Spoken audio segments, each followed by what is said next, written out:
Sí. Primera vez que haga la exposición y tengáis preguntas que hacerle, a continuación pasamos a una pequeña mesa redonda en el sentido de que podemos intervenir todos, preguntas, dudas que tengáis, desde diferentes perspectivas. Intentaremos aclarar lo posible. Claro. Pues vamos. Bien, buenas tardes. Vamos a comentar algo que yo creo que nos debe preocupar a todos, ¿no? Porque todos vamos a ir pasando a lo largo de la vida por varias etapas y una de ellas pues será ya una edad avanzada, y en esta edad avanzada pues lógicamente va a haber una merma de nuestra capacidad intelectual, nuestra capacidad cerebral. Bueno, en primer lugar tengo que decir que en los últimos 100 años la esperanza de vida se ha incrementado muchísimo, es algo que todos lo sabemos reconocer. Por ejemplo, en el año 1900 solo el 3% de la población, solamente el 3%, tenía más de 65 años. Y hoy, pues son ya el 10% de toda la población los que tienen ya más de 65 años. Y pronto se alcanzarán ya el 20%. Actualmente en España, la esperanza de vida, que son los años que cuando se nace se espera alcanzar, pues se sitúa en 76 años para los varones y 83 años para la mujer. Esto es algo que claramente sale ganando la mujer, ¿no? Vivirá aproximadamente unos 10 años más. Y estas cifras que alcanzamos en España de esperanza de vida media, de 76 años para el hombre y 83 para la mujer, pues son unas cifras muy parecidas en todo el mundo occidental, el mundo desarrollado. Y sabemos que hay otros países ya del tercer mundo donde, bueno, la esperanza de vida puede ser 50 años, incluso 40 años, ¿no? Pero en el mundo occidental, donde nos encontramos, desde luego se alcanzan estas cifras. Y, por otro lado, cada vez hay más personas que alcanzan los 90 años, cosa rara hace unas décadas, pero que cada vez se ven más personas así. Podemos decir en conclusión que hoy día pues se fallece en torno a los 80 años, más o menos. Pues bien, a estas edades va habiendo una merma de nuestras diferentes partes orgánicas, de algunas partes de nuestro cuerpo, partes importantes. Por ejemplo, la reserva cardíaca, que es algo que nosotros podemos medir con los instrumentos actuales, la reserva cardíaca, o sea, nuestra función cardíaca, por decirlo así, pues a los 80 años está reducida aproximadamente al 60%. La filtración glomerular, que es otra forma de medir la función de los riñones, pues a los 40 años se sitúa en un 90% y a los 80 años baja ya a un 40%. Bien, muchas de estas deficiencias a estas edades en algunas partes de nuestro cuerpo tienen fácil remedio. Por ejemplo, esta mañana hablábamos de la artrosis, ¿no? Es un desgaste en las articulaciones. En realidad es un signo de envejecimiento de las articulaciones. Una persona de 30 años no tiene una artrosis habitualmente, pero es muy probable que sí que tengamos una artrosis a los 70, de alguna manera. Y si se ha hecho mucho esfuerzo físico, levantando peso, etcétera, pues vamos a tener una importante artrosis. Pero esto tiene remedio, ¿eh? Por ejemplo, las prótesis de cadera, las prótesis de rodilla, solucionan una artrosis que sea severa. La pérdida de audición, característica de edades avanzadas, pues también tiene remedio con los audífonos. Incluso hoy día se opera el corazón en edades avanzadas, pues cuando hay una deformidad valvular, lo que llamamos una valvulopatía degenerativa, que también es debido a edades avanzadas. Todo esto, la verdad es que va teniendo remedio, y remedios eficaces. Por ejemplo, una persona que padece de angina de pecho, antes de que pueda sufrir un infarto de miocardio, se le somete a una operación y las coronarias quedan reemplazadas o se evita su obstrucción. Luego la cirugía también es eficaz.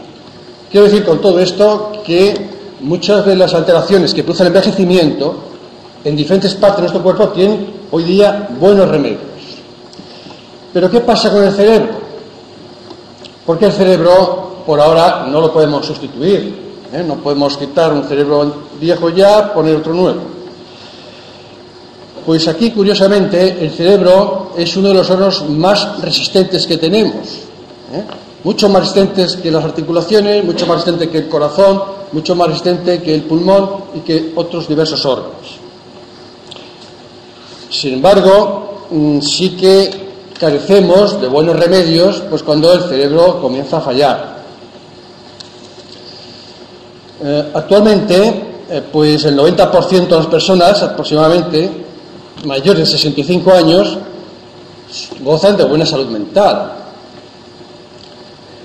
Sin embargo, a partir ya de estas edades, pues siempre se nota ciertas deficiencias. Y una de ellas, por ejemplo, pues es la disminución de la memoria. Es muy característico que a partir de los 70 años pues tengamos alguna deficiencia a la hora de recordar, sobre todo hechos recientes. Pero no es que nuestro cerebro pierda la capacidad de memorizar, sino que es más lento en actuar. Es común como cuando vamos hablando con otra persona, oye, pues te acuerdas de fulano, y no te sale el nombre en ese momento de esa otra persona. Y al rato, a lo mejor a los 5 o 10 minutos, te viene el nombre. Quiere decir que el nombre de fulano, de esa persona, no se borró de nuestra memoria, sino que no estamos desmemorizados. Pero que tarda más en llegar las transmisiones sinápticas para que nos llegue ese nombre. Eso sí que es muy característico de las edades, vamos, ya generalmente a partir de los 70 años. Bien, dicho esto como introducción, vamos en primer lugar, a conocer las estructuras anatómicas, igual que decía esta mañana, las estructuras anatómicas y dar unas bases muy elementales, porque me imagino que la inmensa mayoría de ustedes pues son ajenos a la medicina, algunas nociones muy elementales de aquellos tipos de células y estructuras anatómicas que van a intervenir mucho en el proceso del envejecimiento cerebral. Un envejecimiento que en primer lugar vamos a mencionar con el nombre de envejecimiento fisiológico, el envejecimiento normal, el que todos vamos a ir sufriendo de alguna manera a lo largo de nuestra vida. Porque luego está ya el envejecimiento patológico, lo que es ya una forma de envejecer cerebral, pero como enfermedad, que es la enfermedad de Alzheimer, la demencia. Pero fundamentalmente lo que aquí hoy nos va a interesar es el envejecimiento normal, el envejecimiento fisiológico. Bueno, pues en esta imagen tenemos el cerebro humano. El cerebro humano es pues la primera maravilla de la naturaleza. Gracias al cerebro humano y a las manos, pues manos que al fin y al cabo movemos gracias al cerebro, pues hemos alcanzado el desarrollo de la civilización actual. Nos diferencia claramente de otras especies animales precisamente el desarrollo del cerebro humano, mucho más complejo que el cerebro de otros mamíferos. Pasa. Vamos a dar una serie de cifras un tanto impresionantes que nos dan una idea de lo que representa esta maravilla que es el cerebro humano. No pesa mucho, pesa 1 kilo 350 gramos, a veces puede pesar 1 kilo 400 gramos. La corteza cerebral, si la pudiésemos extender sobre una mesa, pues fíjense, tendría una extensión de 1,5 metros cuadrados. Y el número de células nerviosas que hay dentro del encéfalo, pues nos puede dar una cifra que varía mucho, entre 10 a 12.000 millones de células, pero estas son cifras siempre muy discutidas porque con los métodos actuales es muy difícil poderlas contabilizar, pero lo que sí que está claro es que hay muchísimos millones. Hay otras células en el sistema nervioso, aparte de las células nerviosas o neuronas, que son las células principales, pero hay otras también importantes, que son las células gliales, que sirven un poco de soporte, de soporte de las neuronas. Y hay también muchísimas, de 80 a 100.000 millones. Y otro dato que es curioso es la gran cantidad de sangre que recibe el cerebro, lo cual demuestra ya que es un órgano que funciona constantemente, que necesita mucho oxígeno. Porque fíjense, el porcentaje de sangre que llega al cerebro representa de un 15 a un 20%. O sea, de toda la sangre que sale del corazón, que es la bomba que nos lleva la sangre a diferentes órganos, el 20% va destinado al cerebro. Otro porcentaje importante va al riñón, que es otro órgano que necesita también mucha sangre. El tiroides, por ejemplo, necesita también muchísima sangre, pero el 20% va al cerebro. Y hay kilómetros de pequeños vasos sanguíneos dentro del cerebro, los llamados capilares, de kilómetros, si nos pudiésemos extender. Y otro dato de gran trascendencia son las sinapsis. Las sinapsis son los puntos de contacto que hay entre las zonas nerviosas. Puntos de contacto en donde se va a transmitir el impulso nervioso que pasa de unas células a otras. Y aquí hay unas cifras pavorosas, porque cada célula nerviosa puede tener hasta 10.000 sinapsis. Y el número de sinapsis total se calcula en 10 elevado a 14. Estamos hablando, por tanto, de cifras prácticamente astronómicas. Cada célula nerviosa se puede relacionar mediante estos puntos de contacto, que son las sinapsis, con otras 3.000 o 4.000 neuronas. ¿Verdad que estas son cifras que nos van dando una idea de la gigantesca complejidad que tiene el sistema nervioso? Como decía esta mañana, muchísimo más complicado que cualquier computadora más perfecta que pueda existir.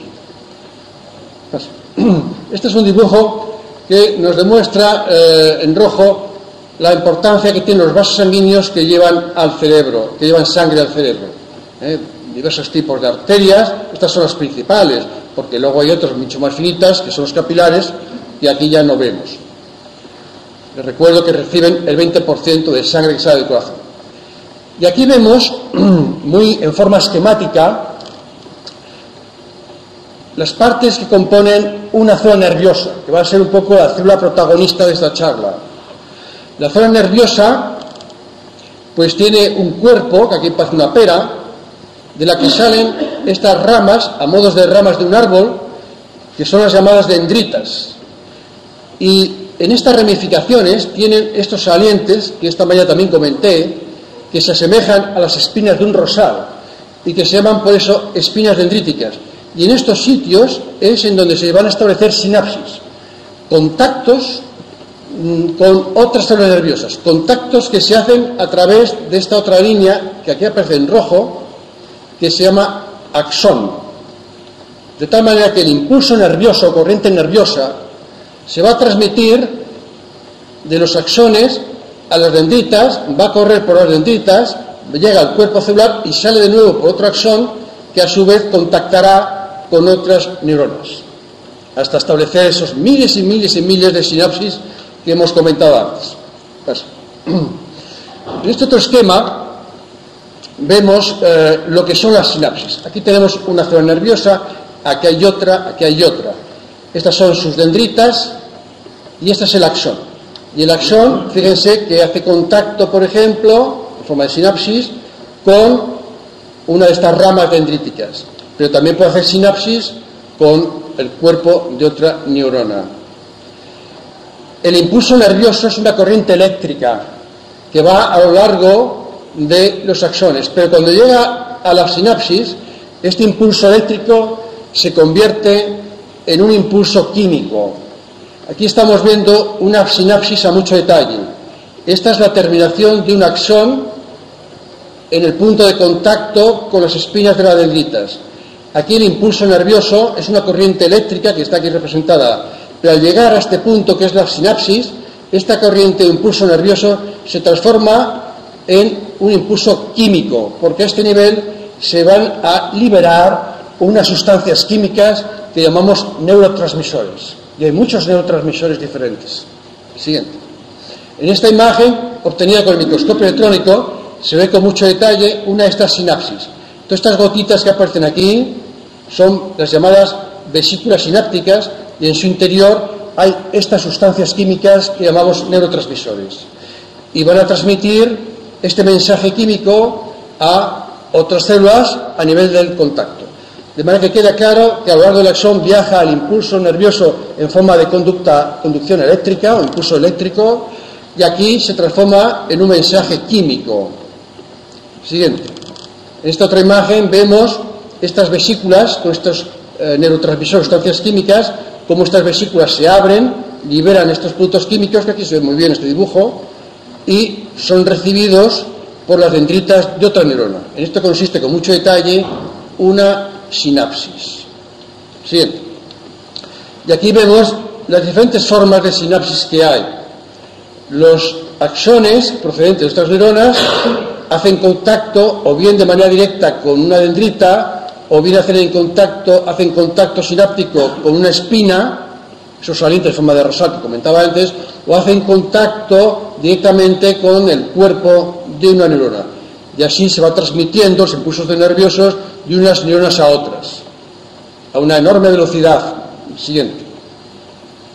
Bien, hablaba antes que el impulso eléctrico se transforma luego en mensaje químico a través de los neurotransmisores que van a jugar mucha importancia en el proceso de envejecimiento, tanto normal como ya el patológico, enfermedad de Alzheimer.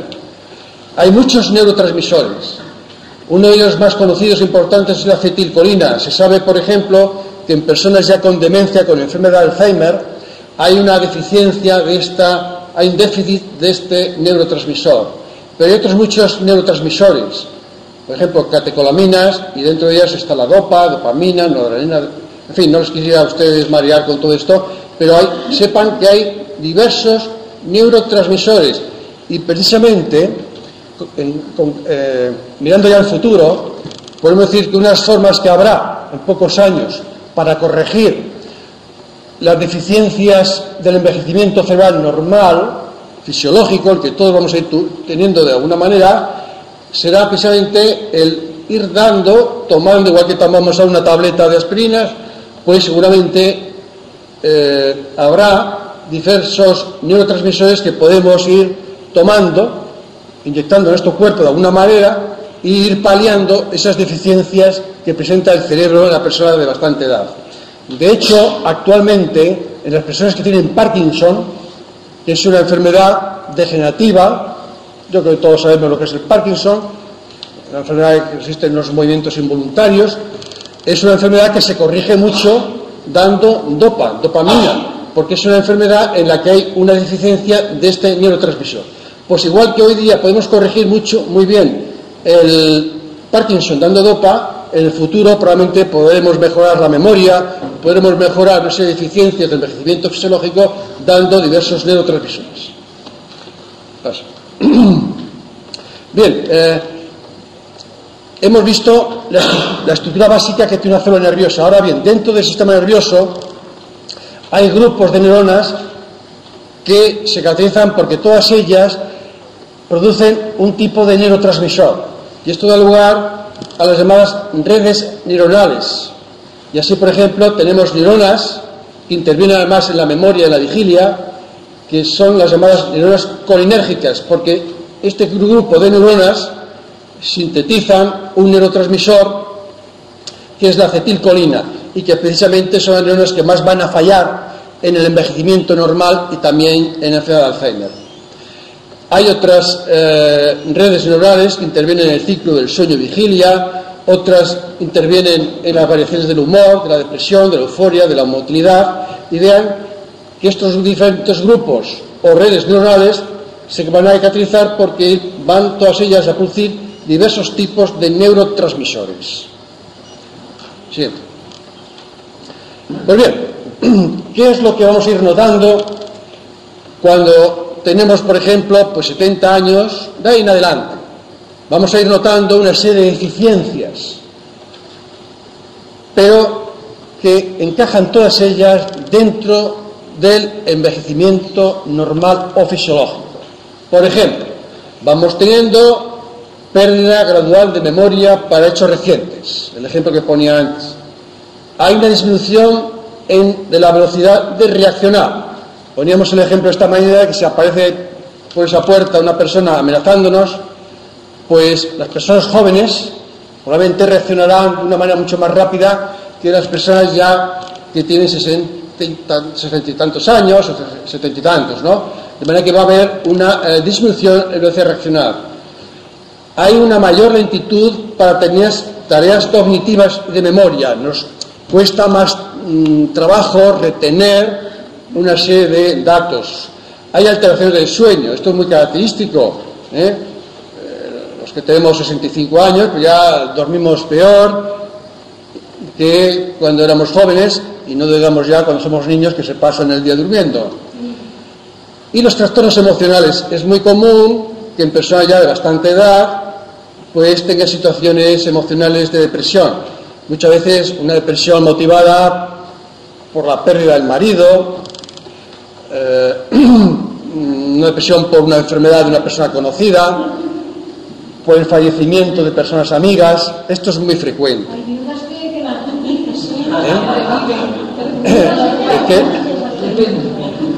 Hablo de viudas porque cuando uno va a tomar un chocolate con churros en una cafetería, la verdad es que no se ven más que viudas tomándose chocolate, no se ven viudos. Vamos, yo creo que no es una novedad decir que hay muchas más viudas que viudos. Bueno, pues todo esto es característico del envejecimiento cerebral, pero normal. ¿Y qué estructuras anatómicas están relacionadas con estas alteraciones? Pues muchas de ellas las hemos también comentado esta mañana, porque el sistema límbico está muy en relación con estas alteraciones que acabamos de mencionar aquí. El sistema límbico, que está formado por una parte de la corteza cerebral, que es una circunvolución que rodea el cuerpo calloso, que es este. Está formado también el sistema límbico por el hipocampo, que es esta parte de aquí. Está formado también por el núcleo amigdalino y por la región hipotalámica. En conclusión, que aquellas zonas anatómicas del cerebro más asociadas al envejecimiento fisiológico normal son alteraciones anatómicas del cerebro que son profundas, que están en las zonas internas cerebrales, no en la superficie. Aquí lo vemos muy en esquema, lo que es el sistema límbico. Está formado por todas estas estructuras: la circulación del cuerpo calloso, núcleos del tálamo, el hipotálamo, la amígdala, la circulación del hipocampo, en fin, todo esto, que son estructuras anatómicas con sus correspondientes zonas nerviosas, es el conjunto que más relación va a tener con el envejecimiento fisiológico normal y también con el patológico, con la demencia ya. Siguiente. Estas son las alteraciones anatómicas macro y microscópicas, o sea, las que podemos ver a simple vista o también usando el microscopio, que encontramos en el cerebro de personas ya de mucha edad, pero que han tenido un envejecimiento normal, una merma normal para su edad. Encontramos una disminución en el tamaño del cerebro. Ya no pesa el cerebro 1.300 gramos, sino que a lo mejor pesa 1.200 gramos, generalmente no inferior a 1.200 gramos, porque ya en el envejecimiento patológico con la enfermedad de Alzheimer, ahí sí, ahí podemos tener cerebros que pesan 1.000 gramos y menos. Hay una disminución del número de neuronas. Esto siempre es muy difícil de calcular, así como es también dificilísimo calcular cuántas neuronas tenemos, aunque son muchos millones, también es muy difícil saber cuántas perdemos. Se habla de que diariamente perdemos muchas, 100.000 a veces se dice, pero todo esto es muy arbitrario. La verdad es que no hay forma de poder contabilizar ni cuántas tenemos, ni cuántas perdemos al día. Hay una disminución de dendritas, o sea, estas ramas que van a tener tanta importancia en la sinapsis, en las neuronas, y también se van perdiendo axones. Hay una disminución de sinapsis, esto es de bastante importancia. Se van disminuyendo los puntos de contacto que hay entre las neuronas, la sinapsis. Y luego podemos encontrar estas dos alteraciones, la llamada degeneración neurofibrilar, que es una alteración que hay en las neuronas, y las placas neolíticas, que es una alteración que no está exactamente en el interior de las células nerviosas, sino en los espacios que hay entre las neuronas. Es una degeneración extracelular.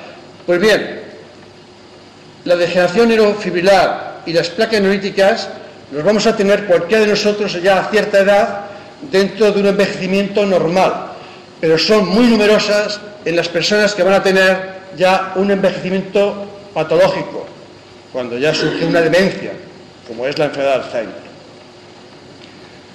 Paso. En esta imagen vemos el cerebro de una persona que tenía 85 años y que no tenía demencia, no tenía un envejecimiento patológico, pero sí que observamos ya un empequecimiento, una merma, una atrofia cerebral.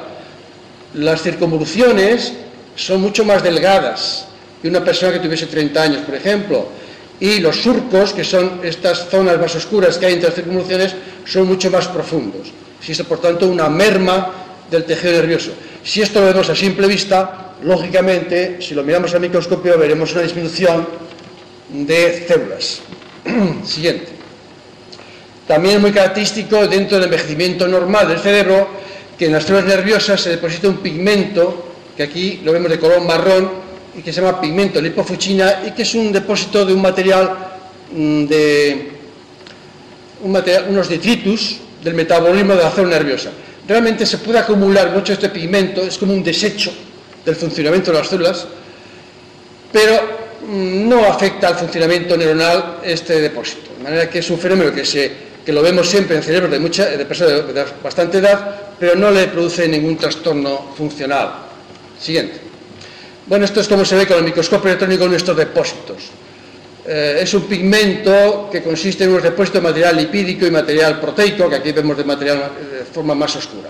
Este pigmento se llama lipofucina y sencillamente es un material de desecho de la función celular que no tiene, ya digo, gran importancia. Lo que pasa es que a medida que somos más ancianos, más viejos, pues se nos va a ir acumulando más este pigmento. Paso. Esto ya es bastante más importante. En este dibujo se representa cómo, a medida que aumentamos en edad, por ejemplo a los 50 años, a los 70, a los 90, el árbol dendrítico, o sea, esas prolongaciones en forma de ramas de un árbol, son cada vez más pequeñas y escasas. Aquí está representado con microtrofías auténticas y aquí en dibujo. Se ve mejor en dibujo. Fíjense que a los 50 años, bueno, pues parece que también tenemos bastantes ramas, a los 70 ya son más escasas y sobre todo, aunque aquí esto no se aprecia muy bien, empiezan a ser más escasas las espinas dendríticas, que es en donde se hacen contacto las sinapsis. Y ya a los 90 años, las ramas dendríticas son mucho más cortas que cuando tenemos 50 años. Y luego ya, en las personas ya que tienen un envejecimiento patológico, que tienen ya una demencia tipo enfermedad de Alzheimer, las ramas dendríticas son más escasas, cortas y sobre todo hay una importante disminución de las espinas dendríticas. Empiezan a escasear las sinapsis. Siguiente. Bueno, esta es una imagen que se ve con el microscopio electrónico de cómo a nivel de la sinapsis, en personas de bastante edad, las vesículas sinápticas donde están los neurotransmisores escasean en comparación con la sinapsis de personas jóvenes. Paso. Bien, y esto es lo que llamamos degeneración neurofibrilar. Es una alteración muy característica del envejecimiento cerebral. Consiste en, esta es una célula nerviosa, es una neurona, y el cuerpo de la célula nerviosa, con esta prolongación, en forma como de coma, que en realidad es parte de una dendrita, acumulan unas estructuras en forma de túbulos, y esta alteración es lo que se llama degeneración neurofibrilar. Esto lo vamos a encontrar a partir ya, por ejemplo, de los 65 o 70 años, en personas por lo demás con un envejecimiento normal, que únicamente pues tienen, por lo que comentaba antes, una ligera pérdida de memoria, más lentitud en aprender las cosas, etcétera, pero dentro de lo normal. y esto lo vamos a ir encontrando, pero las personas ya con envejecimiento patológico, que tienen enfermedad de Alzheimer, esta degeneración neurofibrilar es muy numerosa. Siguiente. Bueno, con el microscopio electrónico vemos que esta llamada degeneración neurofibrilar está formada por el acúmulo de estas estructuras que son como estructuras tubulares. Paso. Y la otra alteración muy característica del envejecimiento cerebral es la llamada placa senil o placa neurítica. Se llamó así placa senil porque se la observó hace ya muchísimos años en cerebros de personas de mucha edad, aunque no tuvieran ninguna demencia. Consisten en el depósito, pero no dentro de las células nerviosas, sino en los espacios que hay entre las células nerviosas, en el depósito de una sustancia, que aquí lo vemos de color naranja, que es la sustancia que se denomina beta-amiloide. Es un material proteico anormal que se denomina beta-amiloide. Y hoy día, en la investigación contra la enfermedad de Alzheimer, lo que se trata es de evitar que se deposite esta sustancia beta-amiloide. Y en torno a estos depósitos de este material proteico anormal, beta-amiloide, se fragmentan, que es lo que vemos aquí más en oscuro, se fragmentan los axones ya terminales, los que van a terminar en las sinapsis. Esta alteración es lo que llamamos placa senil o placa neurítica, y cada vez vamos teniendo más de estas lesiones. A medida que vamos envejeciendo más de estas lesiones. Pero las personas que sufren de enfermedad de Alzheimer van a tener gran cantidad de placas seniles o placas neuríticas. Siguiente. Pues bien, todo esto que he comentado es lo que encontramos desde el punto de vista anatómico, macro y microscópico en el envejecimiento fisiológico, el normal, el que vamos a ir teniendo todos nosotros. Pero luego ya tenemos el envejecimiento cerebral, que es ya patológico, que se traduce en forma de demencia. ¿Y cómo podemos definir una demencia? Pues se puede definir de esta manera: el declive de la capacidad intelectual con pérdida de la memoria, conciencia y otras funciones cognitivas. Este envejecimiento ya patológico es frecuente y cada vez va a ser más frecuente, puesto que está muy en relación con la edad que vamos a ir alcanzando. Cuantos más años vamos a vivir, más peligro vamos a tener de hacer un envejecimiento patológico, una demencia.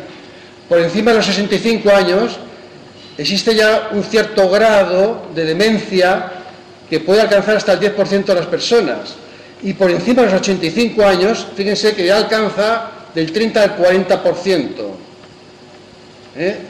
Este será el reto que tiene la medicina actual. Se logra vivir muchos años, pero cuidado, porque nos acechan graves peligros. Uno de ellos es el cáncer, pero este quizás sea todavía más temible, porque es probablemente una de las peores enfermedades que hay, la demencia. Tengan en cuenta que una persona con demencia es una persona que no sabe ya ni cuál es su nombre, ni sabe reconocer a su familia, cual ya es terrible. ¿Y cuáles son las causas que pueden dar lugar a un envejecimiento cerebral patológico de demencia? Pues en primer lugar, esta que es la causa más frecuente, la enfermedad de Alzheimer. El 65% aproximadamente de las demencias se debe a la enfermedad de Alzheimer. Luego hay otras causas, por ejemplo, la llamada demencia vascular, que es la que aparece en personas que han tenido diversos infartos cerebrales de manera repetida y a la larga pues también tienen una demencia. Son las llamadas demencias vasculares, representan el 25% de los casos. Y luego hay otras causas múltiples, ¿no? De manera que la enfermedad de Alzheimer es la causa principal del envejecimiento cerebral patológico, que va a dar lugar a demencia. ¿Y qué es lo que encontramos en la enfermedad de Alzheimer? Pues lo mismo que hemos encontrado en el envejecimiento normal, pero muy incrementado. Enorme cantidad, cada vez más cantidad de pérdida de células nerviosas, cada vez más atrofia cerebral, cada vez más cantidad de degeneración neurofibrilar y cada vez más cantidad de placas neuríticas. Y también cada vez más cantidad de merma de neurotransmisores. ¿Pasa? Este cerebro, por ejemplo, es el cerebro de una persona que tenía una enfermedad de Alzheimer. Está el cerebro cortado transversalmente y ya vemos cómo las circunvoluciones son muy estrechas y los surcos muy profundos. Existe una importante atrofia. Estos cerebros pueden pesar, por ejemplo, 1000 gramos o 900 gramos. Paso. Y cuando lo miramos al microscopio, podemos encontrar enormes cantidades de placas seniles o placas neolíticas y también mucha cantidad de degeneración neurofibrilar, porque en esta enfermedad se van a depositar grandes cantidades de proteína beta amiloide, que es la que va a desencadenar las placas seniles.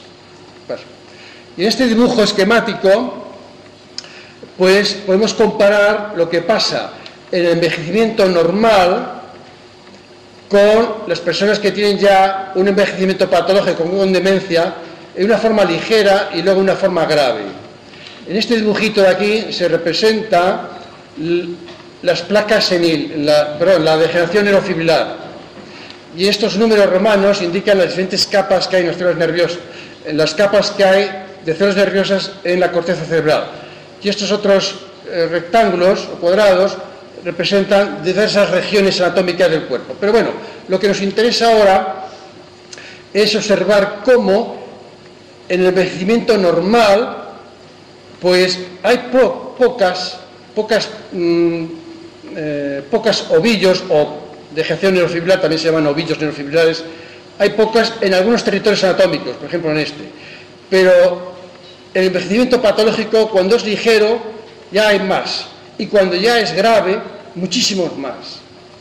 Y aquí está representado el número de neuronas que se van perdiendo. En el envejecimiento normal hay relativa poca pérdida de células nerviosas, pero el envejecimiento ya patológico, en algunas regiones anatómicas, como esta, que es la zona del hipocampo, la pérdida de neuronas es importante, y luego ya, cuando la enfermedad de Alzheimer es grave, fíjense que además de existir muchísima degeneración neurofibrilar y muchas placas seniles, hay una intensa pérdida de neuronas. Esto es lo que diferencia el envejecimiento normal del envejecimiento patológico. Es una diferencia realmente cuantitativa, más que nada, más que cualitativa. Paso. Bien, pues, ¿qué es lo que podemos hacer para evitar el envejecimiento normal del cerebro? ¿Existen algunos remedios? Podemos creer que el envejecimiento nos va a conducir de una manera inexorable a una lenta marcha hacia la anulación mental. ¿Pero es inevitable este deterioro del cerebro y de la mente? Hoy se pretende potenciar la calidad de la función cerebral en la vejez, intentando que las personas mantengan un vigor mental a lo largo de toda su vida. ¿Y qué remedios podemos hacer? Estamos hablando de lo que podemos hacer en la actualidad, porque el futuro probablemente nos traerá otras cosas, sobre todo lo que he comentado antes de neurotransmisores, la posibilidad de incorporar neurotransmisores. Pues, por ejemplo, lo que sí que podemos hacer es estimular las actividades cerebrales. Se sabe, y esto se basa en experimentos en animales, porque los animales de laboratorio pues también envejecen, como todo ser humano, como todo ser viviente, mejor dicho, y podemos ir estudiando qué alteraciones presenta y cómo las podemos evitar. Y se han hecho experiencias de tal manera que estimulando ciertas áreas del cerebro, por ejemplo, áreas visuales, las dendritas pueden aumentar el tamaño en estos pequeños animales, en pequeños roedores ya viejos. Y esto, lógicamente, también puede ocurrir en la especie humana. Se supone que va a ocurrir en la especie humana. ¿Y en la especie humana qué podemos hacer? Pues algunos consejos que van a estimular la actividad mental. Por ejemplo, leer. Es bien conocido como las personas que leen mucho van a conservar en edades avanzadas bastante su capacidad intelectual. Tratar de memorizar números, memorizar fechas, hacer trabajar el cerebro, porque igual que cuando hacemos trabajar a los músculos, aun en personas bastante mayores, los músculos siguen conservando cierta fuerza y cierto tono. Si hacemos trabajar a las neuronas y si hacemos trabajar las sinapsis, las mantendremos bastante en forma también. Y eso lo podemos hacer tratando de leer, tratando de memorizar, tratando de estimular al cerebro. Y ya hay otras posibilidades que son ya de futuro, como decía antes. Por ejemplo, fármacos que vayan normalizando las deficiencias que pueda haber en los diferentes neurotransmisores.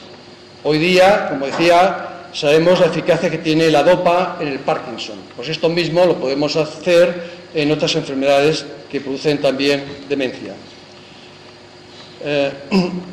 Por otro lado, debemos adoptar ciertas medidas dietéticas higiénicas que nos van a proteger del envejecimiento fisiológico cerebral. Por ejemplo, el alcohol es muy dañino. El alcohol va a acelerar el envejecimiento cerebral normal, fisiológico.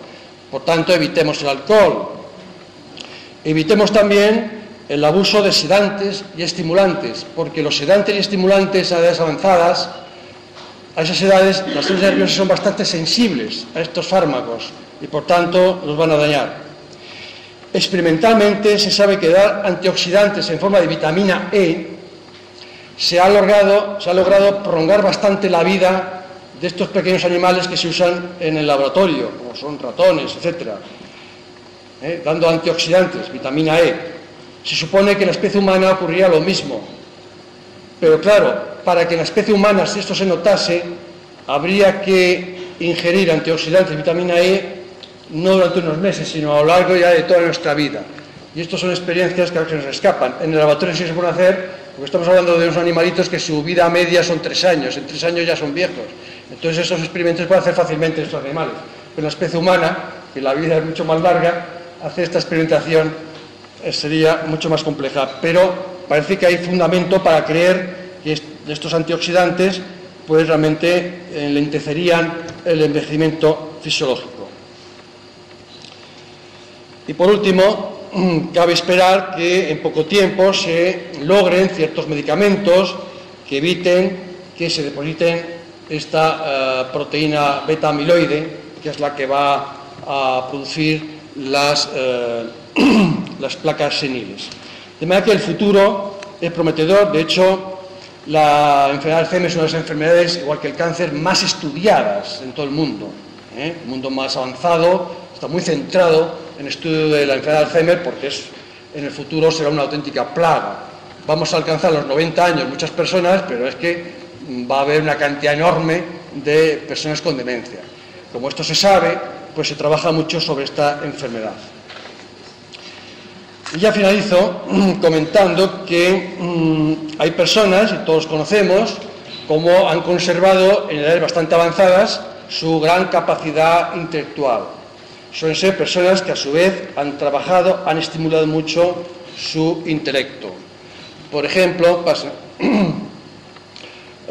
Bertrand Russell, este filósofo británico, pues a los 90 años pues seguía escribiendo importantes tratados filosóficos. Tiziano, por ejemplo, pues hizo grandes pinturas cuando tenía 80 años. Toscanini dirigió orquestas cuando tenía 87 años. Y esta otra persona conocida de todos los españoles, como es Picasso, de joven y ya por encima de los 80 años, pues a estas edades puede ser conservado todavía su capacidad creativa. De manera que quede claro que el envejecimiento fisiológico lo podemos contrarrestar bastante estimulando toda nuestra actividad intelectual. Ya hay magníficos ejemplos. Estos son personas muy conocidas, pero todos sabemos de personas anónimas que tienen sus 80 y tantos años y 90 años y la verdad es que tienen una merma muy escasa. Pero fíjense que esas personas con merma muy escasa son personas que han fomentado mucho su actividad intelectual.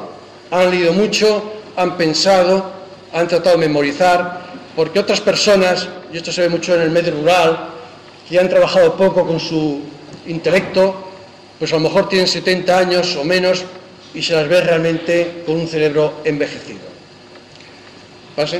Por tanto, esta conocida frase de Cicerón ilustra muy bien todo esto que hemos dicho, a pesar de que lo escribió hace ya muchos siglos. Dice: el anciano conserva todas sus facultades mentales siempre que no deje de usarlas ni de aumentarlas. Yo creo que es una buena lección que todos debemos de tratar de seguir. Bueno, y esto es lo que yo quería comentar sobre el envejecimiento del cerebro.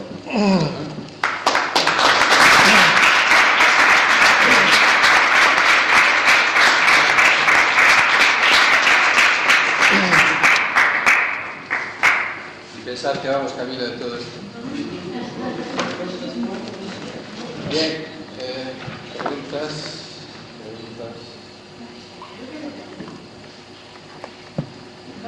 No te preocupes que no vas a envejecer nunca. Vamos a ver, ¿por qué la gente mayor, me vino a la casa de una amiga mía que estaba estupendamente, el señor de 82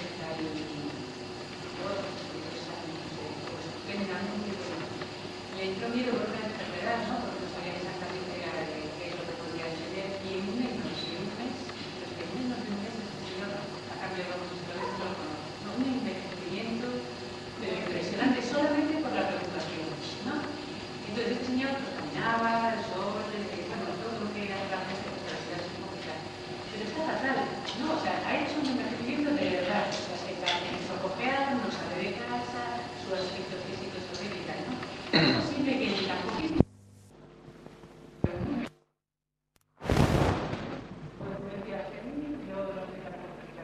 Ya. En realidad sería, interpreto, como una forma presenil, no es todavía una enfermedad. La enfermedad de Alzheimer va de una manera escalonada. Se empieza con una demencia que va progresando y acaba siendo total, pues, de personas que ni se alimentan y ya cuando se entra así se fallece en pocos meses. ¿Por qué se hace de una manera tan rápida? No sabría decir. Habitualmente es una enfermedad que evoluciona lentamente. Una enfermedad de Alzheimer se va a desarrollar, por ejemplo, un periodo que va pues de 3, 4, 5 años, pero ya tan brusco. Pero él no tiene la enfermedad. No tiene, no. Yo interpreto que es un envejecimiento mayor que el que tiene del envejecimiento fisiológico, como has comentado, ¿no? No será una depresión, porque claro, en el anciano es fácil entrar en depresión por diversos motivos. Por la preocupación, por el fallecimiento de un amigo. A esas edades impresiona mucho el fallecimiento de los amigos, las amistades. Es lo que está pendiente de resultados de una operación. Está tan preocupado por su enfermedad que está preocupado por los resultados de lo que van a decir. Está quedando medio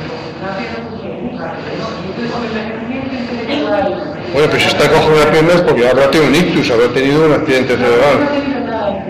¿No? No lo van a encontrar nada.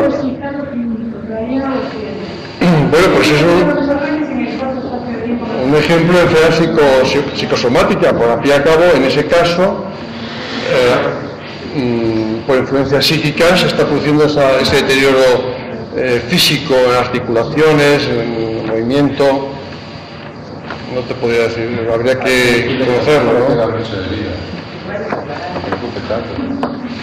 ¿En algún momento se puede, con una persona depresiva, puede confundirlo con un inicio de Parkinson?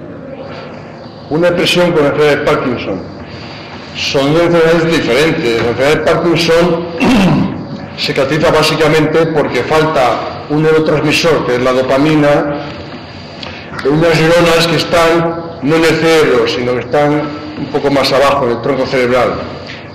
Eso es la enfermedad de Parkinson. La enfermedad de Parkinson, en principio, no afecta para nada a la capacidad intelectual, no produce demencia, ni produce envejecimiento normal, salvo el normal que se tenga a unas edades determinadas, ¿no? Pero sí que existe una enfermedad en la que está asociada el Parkinson con demencia. Se llama así, enfermedad de Parkinson con demencia, ahí sí. Entonces, hablaba de depresión, ¿no? Se puede confundir una depresión, son enfermedades diferentes. Lo que pasa es que una persona que tiene Parkinson nota las deficiencias que tiene.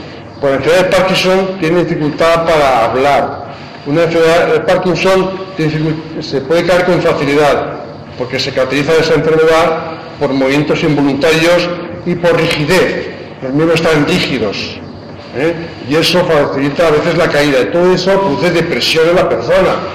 Al verse con esa merma, con esas deficiencias, esa persona que seguramente pensaba de cuando era joven, se ve en ese estado un tanto ruinoso, y claro que puede hacer una demencia, pero son cosas diferentes. Mi madre tuvo la enfermedad de Parkinson. Sí.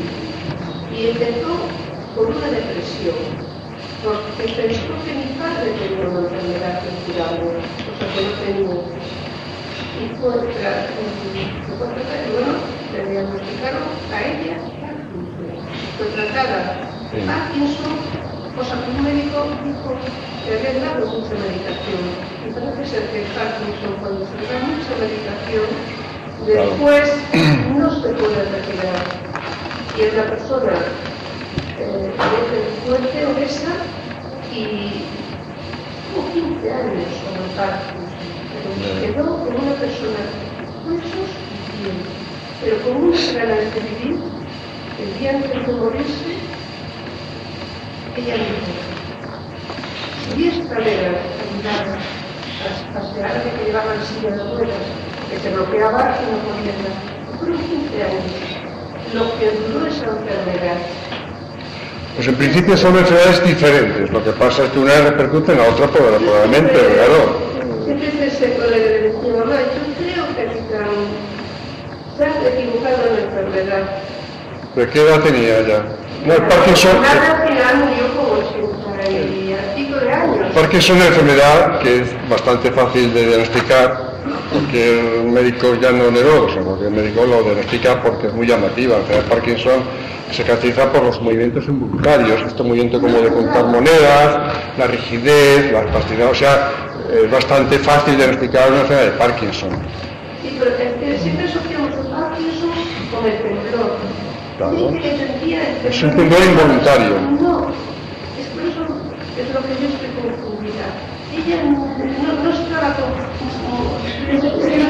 el enfermo de Parkinson, porque lo ves que como tiembla. Mi padre temblaba y no tenía Parkinson.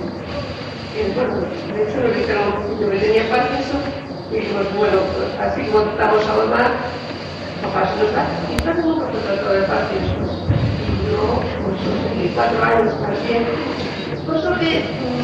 No sé, pero pues... Somos una familia que tendrá mucho. Lo que caracteriza el Parkinson son los movimientos involuntarios, sobre todo los dedos de la mano, la rigidez de la cara, se queda una cara como de máscara porque no se mueve prácticamente, rigidez, espasticidad, eso es lo que caracteriza el Parkinson. Y mejora mucho dando dopamina, dándose neurotransmisor. Ahora, a esas edades también es fácil tener depresiones, entrar en depresión. Pero son en principio son diferentes, pero claro, se pueden asociar perfectamente. Doctor, anteriormente usted hablaba de la función del cerebro para garantizar en la medida de lo posible el envejecimiento. Ocurriría un poco como el ejemplo que hacía con los antioxidantes de la vitamina E. Esta estimulación podría ser efectiva en una persona de 65 años si trabajara la mente, memorizar, leer, trabajar juegos intelectuales. ¿Sería efectivo o realmente, como en el caso de los antioxidantes, tiene que ser un cerebro que trabaje un poco culturalmente a lo largo de toda la vida? Actúa de diferentes maneras una cosa con otra. Hacer una labor intelectual nos favorece el que conservemos bien el cerebro y nuestro envejecimiento vaya más lento, el envejecimiento fisiológico cerebral, porque hacemos trabajar en nuestras células nerviosas, hacemos trabajar en nuestras sinapsis. Tengan en cuenta que muchas áreas de nuestro cerebro están inactivas, no las hacemos trabajar, mientras que las personas con mucha actividad intelectual las hacen trabajar. Igual que en un gimnasio, si hacemos trabajar a nuestros músculos, los músculos se tonifican y se hipertrofian, agrandan, son más fuertes, pues igual ocurre con el cerebro. Pero la vitamina E, los antioxidantes, lo que van a evitar es que se deterioren, en fin, no he comentado esto por no complicar más la cosa, ¿no? Se deterioren las mitocondrias, que son unas estructuras que hay en las células que proporcionan energía a la zona nerviosa. Eso es lo que sí que hacen los antioxidantes y la vitamina E, que además sirven no para el envejecimiento cerebral, sirven para el envejecimiento de todo el cuerpo. De hecho, de hecho, en estos pequeños animales de laboratorio se observa que viven más años estos pequeños ratones de laboratorio cuando se les da antioxidantes que los que no lo tienen. En una palabra, la vitamina E y los antioxidantes enlentecen, alargan la vida, por decirlo así. tanto física como mental, de todo tipo, ¿no? Y en la especie humana, lo lógico es que hagan el mismo efecto. Y lo que pasa es que eso exigiría, pues, que toda nuestra vida estuviésemos tomando antioxidantes, y eso es algo que por ahora pues, nos escapa, ¿no? O sea, no sé. Efectivamente, usted dice que en este caso tendría que ser a lo largo de toda la vida. Sí, para que eso se pueda explicar. Esa estimulación de la memoria, ese ejercicio de lectura, podría ser efectivo en una persona que hubiera trabajado relativamente su cerebro y trabajar a partir de los 65 años, podría prevenir ese tipo de demencias. Una persona que empieza a estimularse a partir de los 65 años sería... Sí, eso es lo que se aconseja, que personas ya, por ejemplo, a partir de los 60 años, pues que hiciesen trabajar bastante el cerebro, leyesen bastante, tratasen de memorizar. Todos sabemos de grandes intelectuales que uno dice, pero si esta persona debe tener 90 años, hay que ver cómo se encuentra de bien mentalmente, ¿no? A lo mejor físicamente está hecho una ruina ya, necesita bastones, está muy artrítico, ha tenido varios infartos de miocardio, y sin embargo su cabeza es lo que mejor tiene, pero son personas que a lo mejor han trabajado toda su vida usando mucho el intelecto. Claro, toda su vida, ¿no? Pero eso que dice, ya a partir ya, por ejemplo, de los 60 70 años, pues todo hay que es aconsejable, porque como a esa edad empieza ya la norma fisiológica, pues evitémosla haciendo trabajar al cerebro. ¿Y cómo hacemos trabajar? Pues haciendo que las dendritas no se hagan más pequeñas, que las sinapsis no se mermen, pues haciendo trabajar el cerebro. ¿Cómo? Leyendo, pensando, tratando de memorizar. Los ejercicios de memoria son muy importantes.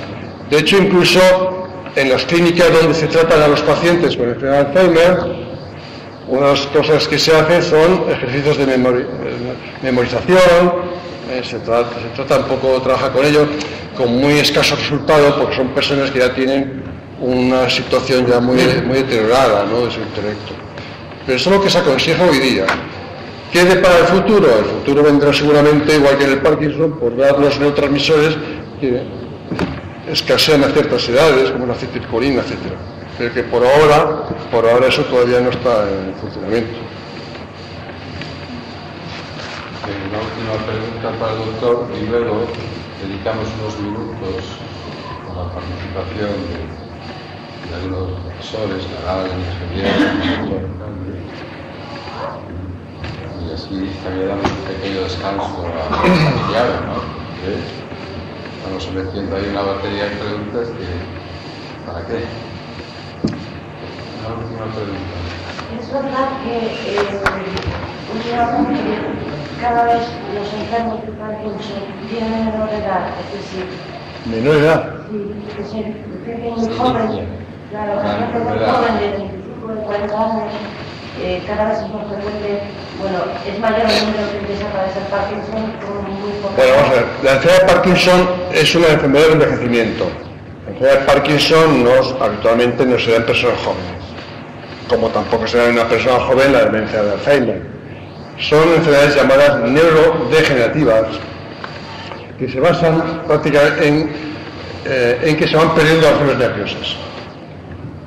En el caso de la enfermedad de Alzheimer se van perdiendo las células nerviosas en la zona del hipocampo, etc. Y en la enfermedad de Parkinson, las células nerviosas se llaman las células nerviosas van perdiendo la llamada sustancia negra que está en el tronco cerebral, diferente territorio anatómico. Pero en el fondo es lo mismo, son pérdida gradual, irreversible, porque la célula que se pierde ya no vuelve a aparecer, de células nerviosas. Y esto está en relación con el envejecimiento. Cuanto más años vamos a vivir, más posibilidades vamos a tener de tener una enfermedad de Alzheimer y vamos a tener una enfermedad de Parkinson. Ahora bien, personas jóvenes que han usado ciertas drogas, ciertos estimulantes, entonces sí que estos estimulantes pueden afectar a ciertos grupos de neuronas, redes neuronales, y una de ellas son las neuronas que están en el mesencéfalo, que no están las células que van a producir luego la enfermedad de Parkinson. De manera que en esos casos de personas que han abusado de ciertos medicamentos o estimulantes que han producido ese daño, ahí sí que puede haber luego enfermedad de Parkinson de manera precoz. Y de hecho hay demencias en personas jóvenes, pero son personas que han abusado de ciertas drogas, ¿no? Pero no estamos hablando ya de condiciones fisiológicas que surjan, sino porque uno se ha provocado la enfermedad. Por último, le puedo preguntar, ¿es hereditario? La enfermedad de Parkinson. La enfermedad de Parkinson tiene un componente hereditario, existe, como todas estas enfermedades hereditarias, porque la enfermedad de Alzheimer también tiene un grupo hereditario. Sí, pero son menos cantidad que la forma esporádica, la forma que no tiene ningún antecedente hereditario. Ahora, hay personas que sí, en efecto, su abuela o su madre puede sufrir enfermedad de Parkinson, y cuando hay esas familias en las que ha habido enfermedad de Parkinson, existe siempre más riesgo de luego sufrirla. Esas familias son precisamente las que buscan mucho los investigadores esta enfermedad para determinar alteraciones genéticas que pueden explicar la enfermedad. De manera que en conclusión sí que hay casos de enfermedad de Parkinson, enfermedad de Alzheimer con un factor hereditario clarísimo, pero la mayor parte de estas enfermedades no son hereditarias, ¿no? ¿No puede ser provocado por el aluminio, como dijeron algunos? Sí, una de las teorías de la enfermedad de Alzheimer es que se deposita aluminio en las neuronas, sí. Es una enfermedad muy estudiada, como ven ustedes, ¿no? Pero lo que se escapa por ahora es la solución, ¿no? La solución pasa por evitar que se deposite la proteína beta-amiloide. Y eso por ahora no se puede evitar. Bueno, muy bien, muchas gracias, pero dedicamos unos minutos, Javier, por favor, y Nagayani, si quieren hacer alguna pregunta para complementar alguna de las cosas que hemos tratado, alguna curiosidad, o si en este caso, José Álvaro, quieres brevemente añadir algún detalle. Sí. Se me ocurre en relación con el título de las jornadas o seminarios de yoga, se me ocurre decir lo siguiente. Bueno, se me ocurren muchas cosas, pero empezaré por la que tengo más de forma más inmediata. Perdón.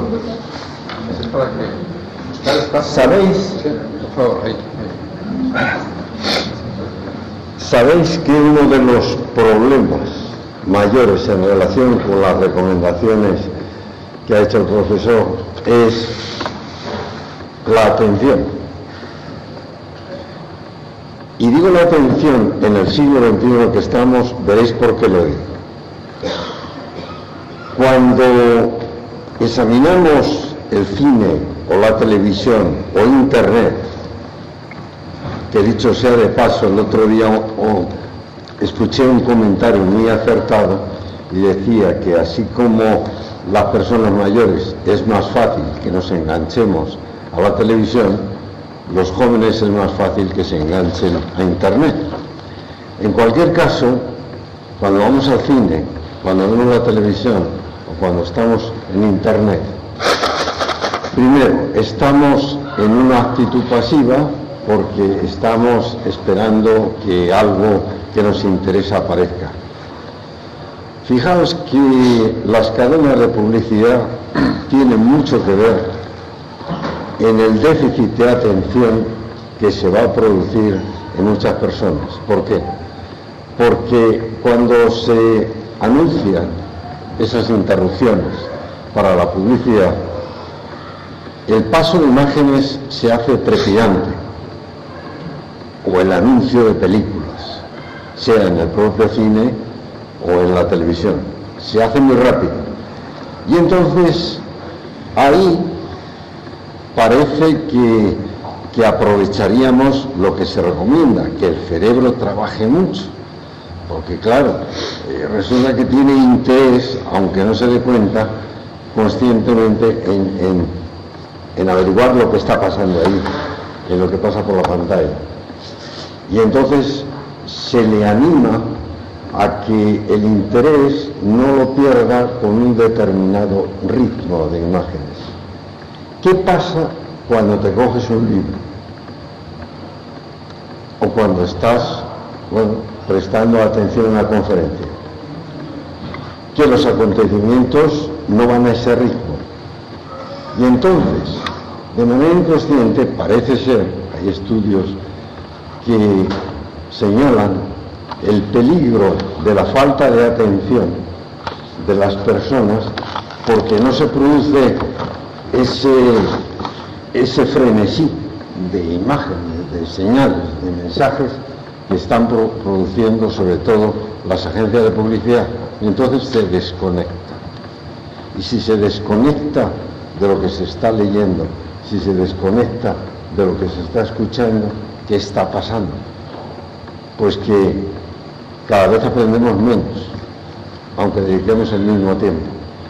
Entonces, me parece muy importante que no solamente para los pequeñitos, sino para los que somos ya mayores, leamos efectivamente muchos y quitemos ese tiempo a las imágenes pasivas, sea cine, sea sobre todo la publicidad que aparece en la televisión o en internet. Es muy dañino que nos acostumbren a un ritmo que luego no vamos a encontrar en las otras soluciones que se recomiendan. Por eso, en aquellos ejercicios que aparentemente no tienen demasiado atractivo y que se recomiendan en el yoga concretamente, mantenga usted la atención fija en la llama de esta vela o en esta flor, no aparte usted y tal. Y dice, bueno, ¿para qué estoy haciendo esto? Pues para que, si realmente tenemos interés en hacerlo porque nos dicen que es bueno, mejoremos primero la atención, me fijo en esto, ya prescindo del resto del escenario, luego la concentración, si el ejercicio es de atención y concentración. ¿Qué te dicen? Que si por cualquier casualidad tú te desvías, porque empiezas a pensar que voy a hacer luego, vuelvas otra vez aquí. Y ya veis que eso es muy importante, tanto para escuchar, sea una conferencia que nos dice el profesor, o sea una lectura que estamos haciendo de algo que nos interesa. Una cosa que sí es muy importante, yo creo, con todo lo que nos ha enseñado y con todo lo que ha proyectado, como se están haciendo intervenir zonas muy relacionadas con la emoción, todo el sistema límbico, pues yo diría que es muy recomendable que, aunque no tengamos interés de entrada, aquellos pasajes, por ejemplo, de lectura, que pueden tener una emoción según quien lo lea, por ejemplo, una poesía, y confieso que yo, si leo un libro de poesía, no me dice nada, pero si oigo una poesía a alguien que la sabe decir, como este vídeo, me dice mucho. ¿Por qué? Porque entonces estoy haciendo una introducción de todas mis estructuras que apoyan las emociones en aquello. Para reforzar la memoria, esos ejercicios que decimos que son importantes, sabéis todos que según el interés, que muchas veces está en relación directa con la emoción, según lo que pongamos allí, lo vamos a recordar o no. Si te presenta una persona que no te interesa para nada, es una presentación de estas de pura formalidad. Aquí fulanita, que menganita, no fulanita. Ahora, si dicen, aquí esta persona que tiene un especial interés para ti, porque se destaca esa persona en algo, o te interesa mucho relacionarte con ella, entonces tú cargas de emoción aquel encuentro, aquella presentación, y eso refuerza clarísimamente la memoria. Por eso, esto ya son técnicas más que otra cosa. en las técnicas para que una persona se acostumbre a memorizar varias cosas o muchas cosas, se indica o se recomienda que procure recargarlas de alguna emoción. Si por ejemplo se dice, recuerda una vez que estás en una situación adecuada, por ejemplo una relajación de la que estáis haciendo, recuerda un acontecimiento con todo género de detalles que haya tenido importancia para ti. Entonces tú recuerdas el acontecimiento y dice, intenta, esfuérzate en recordar cómo ibas vestido, cómo iba vestida la otra persona.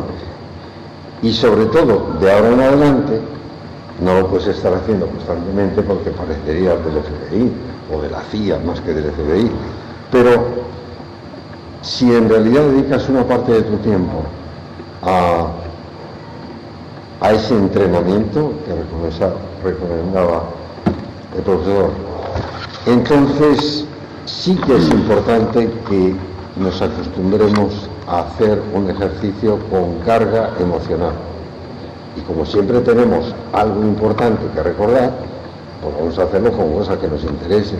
Me interesa que el profesor que nos ha estado hablando hoy, aunque para algunos de vosotros sea la primera vez, se llama Santiago Ramón y Cajal. Bueno, pues Santiago Ramón y Cajal.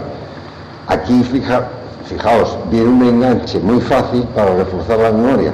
¿Tendría algo que ver con el Nobel de Medicina? Pues que era nieto, pues que era nieto.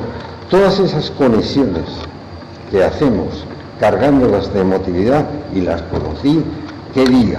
Pues el día del Sábado Santo. Bueno, Sábado Santo, ¿de qué semana?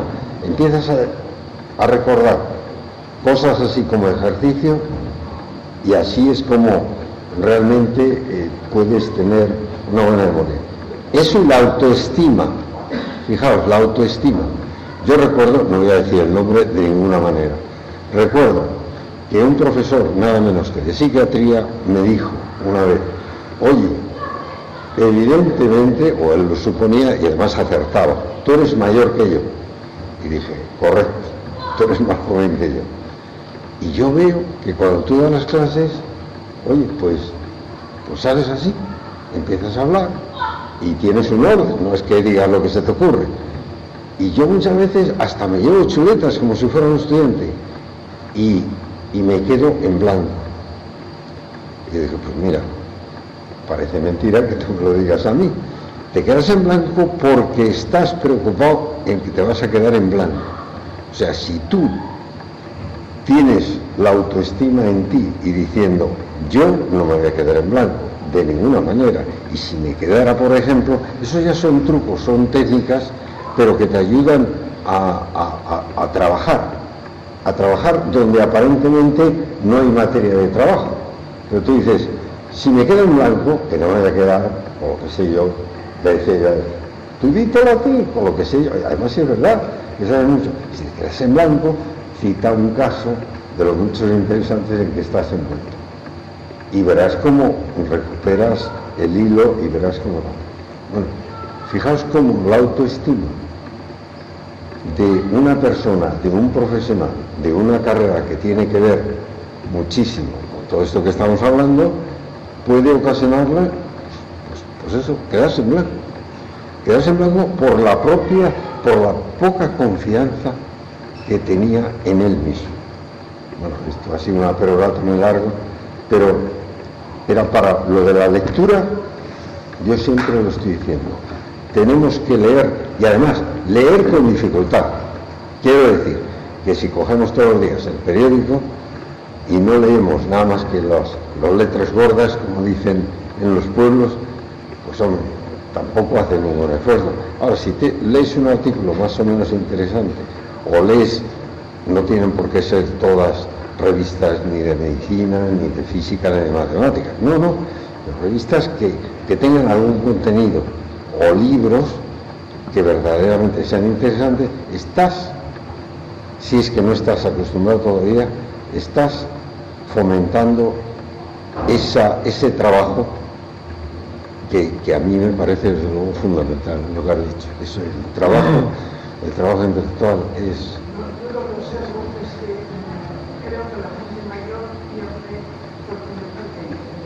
Es el interés en la ilusión de vivir en ese tiempo que se olvidó. Creo que es ese. Bueno, ya sabéis que uno de los comentarios que se hace de cuando una persona comienza a ser vieja, no mayor, vieja, es cuando pierde interés por las cosas. No hay cosa más destructiva que una persona decir, no, mira, ¿sabes qué? A mí, yo ya con la edad que tengo, a mí ya no me interesa nada. Por eso, efectivamente, no me extraña que haya investigadores y que conserven esa lucidez mental. Lo otro vendrá o no vendrá por añadidura, como decían muy bien, puede que sea un desastre en el resto de su apariencia, pero la lucidez mental la puede conservar. Hace un par de domingos, venía así, ya me callo, hace un par de domingos vino en el ABC un extraordinario sobre las nuevas décadas de la senectud, y decía, la verdadera vejez comienza a los 90, y decía que comienza a los 90 porque venían muchos ejemplos, además de las personas célebres, como tú has dicho, para que todo el mundo no tenga duda, de otras menos célebres, y allí se veía que eran importantes pero no célebres, y tenían 80 y tantos años, 90, y venía un neurocirujano en activo de 94 años, una húngara, lo cual ya es reverencial, neurocirugía, 94 años. Simplemente por añadir rápidamente algún nuevo elemento aquí.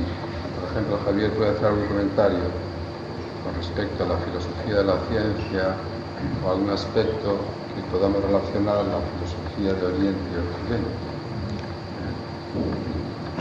Simplemente quería preguntar al profesor en su intervención de la mañana cuando habló de...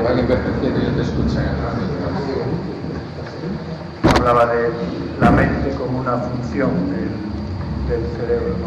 Pues cómo está ese estado de esa cuestión que preocupó tanto a la filosofía, ¿no? De si hay un alma, si hay un yo, o la naturaleza siempre supuestamente espiritual, ¿no? Del principio pensante, o todo el problema del yo y su cerebro, ¿no? Como ese libro de Karl Popper y Sergio Eccles, ¿no? Un dualismo, un monismo, o la autoconciencia como algo que emerge en el cerebro, no sé, un poco todo eso. Bueno, sobre la mente se ha escrito muchísimo y hay varios enfoques muy diferentes. Hay unos enfoques místicos, como si la mente no tuviese nada que ver con el cerebro, sino que algo extra corpóreo, pero vamos, la sentencia desde el punto de vista científico es que la mente, lo que entendemos por mente, es una función más del cerebro. No hay mente sin cerebro. Y cuando fallecemos, que el cerebro se va licuando y hasta desaparecer, no queda más que la calavera, pero no el cerebro, no hay mente. Entonces, yo creo que está muy en asociación con... es una función más del cerebro. He comentado de esta manera que dentro del concepto amplio de mente, pues está el pensar, el memorizar, todo ese conjunto es lo que llamamos actividad mental. Teniendo en cuenta que es difícil definir con mucha exactitud lo que es la mente, pero se considera que es una función más, una expresión más de la actividad funcional del cerebro, aparte de los movimientos y eso, que sabemos que están en unas áreas muy concretas del cerebro, pues hay otras áreas que básicamente están en los lóbulos frontales, aunque no se puede precisar con mucho detalle, donde están estas otras actividades. Entonces, yo desde luego pienso que estoy convencido de ello, vamos, que es una actividad más del cerebro, no es nada extrafísico lo que entendemos por mente. Además, si eso no está roto con creencias místicas o religiosas, y pues muchas veces se piensa, hombre, pues parece que este hombre es muy materialista, ¿no? Una cosa es el espíritu, la mente, incluso se ha asociado la mente con el alma. El alma es un concepto totalmente místico, no tiene nada que ver eso con... Pero lo que es la mente, lo que entendemos por mente, es una actividad funcional más del cerebro. Ese es el punto de vista. Yo me refiero... De todas formas, esas citas que me mencionan no las conozco, o sea, tampoco podría... Yo me refiero pues eso, a la capacidad de autoconciencia, ¿no? Que a lo largo de toda la filosofía pues se nos ha considerado pues la mente es como algo pues, de naturaleza espiritual. Claro. Hay varios enfoques, un enfoque totalmente espiritual que nos llevaría a lo que es el alma, que son conceptos totalmente místicos, religiosos, que no tienen nada que ver con lo que hoy día entendemos como mente, ¿no?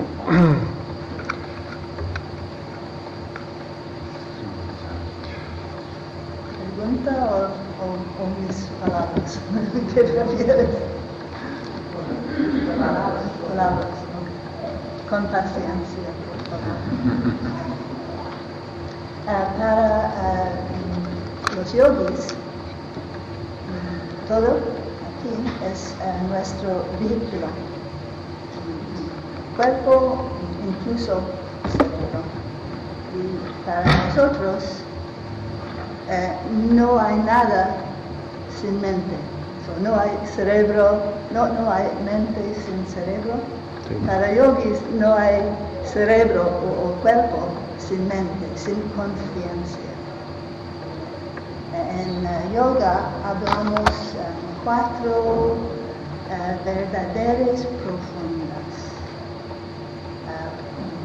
En sánscrito primero. Mi sánscrito es mejor que mi castellano. Prajnanam Brahma. Aham Brahmasmi. Tattvamasi. Ayam Atma Brahma. Significa en corto, en breve, es conciencia es Dios. Y yo soy Dios. Y tú eres eso. Y cada individuo igualmente es Dios. Y todo esto es nuestro vehículo para cruzar el mar de la vida. Y incluso para yogis, nuestro vehículo que puedes mirar es una pequeñita parte de mi ser, de mi yo. Es como, yogis dicen, es como un pelo en el mar. Es tan pequeño, parte de mí, porque yo soy grande. Tu conciencia es grande. Tu poder es grande.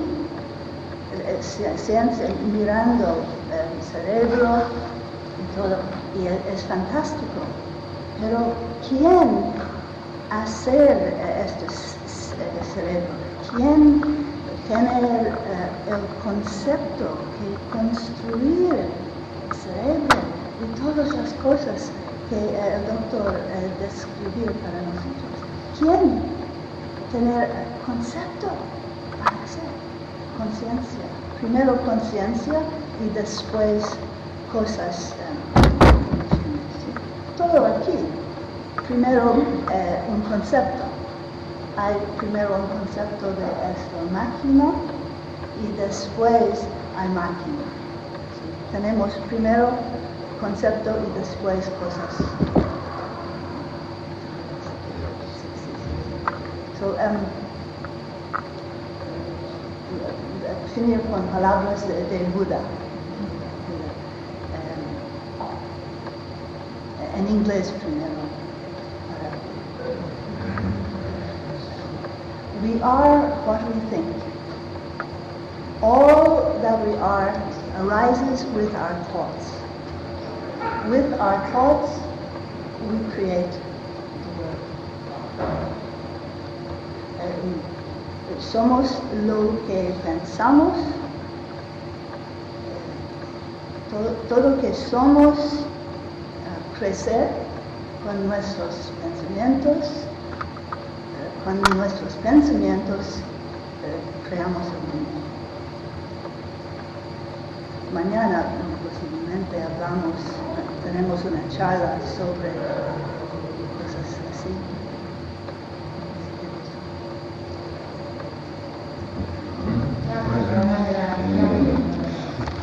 Vale. muy brevemente decir, muy sintéticamente, lo que intentaba yo explicar ayer también.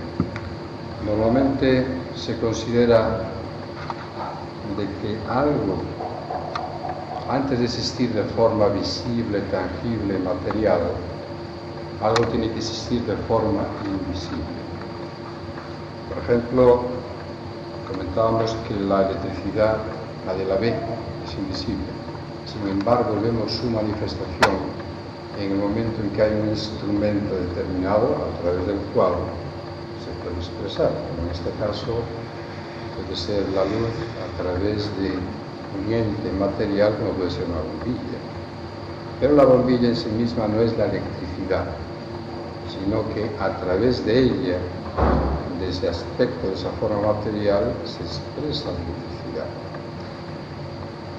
Ahora mismo, si yo guardo silencio, estoy pensando, pero vosotros no podéis saber lo que yo pienso.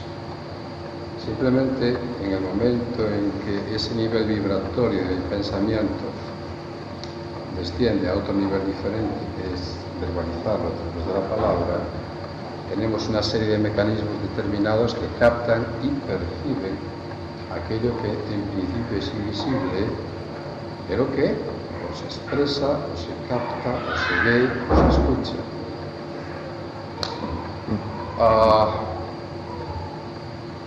Por ejemplo, ahora mismo aquí hay una serie de ondas electromagnéticas que nosotros no captamos, una serie de sonidos que nosotros no captamos, pero el que nosotros no captemos algo determinado no quiere decir que no exista. Están aquí en estado invisible.